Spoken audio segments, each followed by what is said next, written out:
Alhamdulillah selepas tamatnya majlis program ini, jadi saya rasa gembira lah kerana dalam sepanjang tempoh 7 hari saya mengikuti kursus ini, anjuran Mawib ni, saya rasa saya dapat banyak peluang, banyak kenalan dan saya dapat banyak bimbingan dan salah satunya adalah motivasi untuk saya teruskan perniagaan ini di masa hadapan.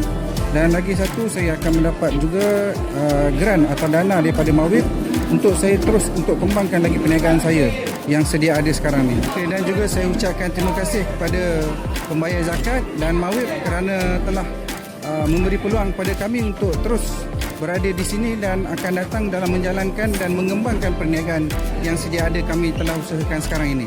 Okay, nama saya Dayana, saya daripada Masa Maju. Nama syarikat saya ialah RM Empire dengan nama jenama Delicious.kl. Kami menjalankan perniagaan mini catering.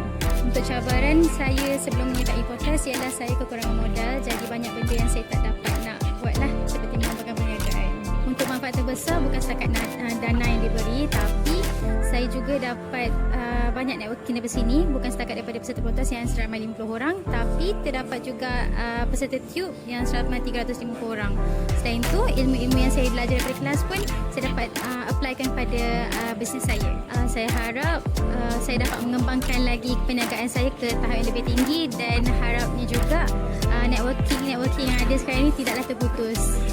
Okey, podcast ni bagi saya memberi saya peluang untuk lebih majukan perniagaan saya ke hadapan, membantu diri saya, memberi bimbingan dan tunjuk ajar untuk supaya lebih memahami apa itu usahawan, supaya saya melangkah ke depan dengan cara yang betul, supaya saya tidak melakukan kesalahan, supaya perniagaan saya akan terus maju ke depan.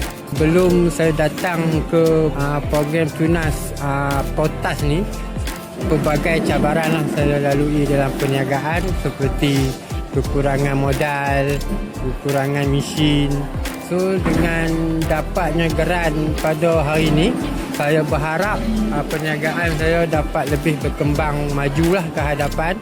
So dengan saya boleh bagi manfaat kepada orang luar, kepada budak-budak muda kan, untuk kembangkan kemahiran mereka dalam bidang printing ni.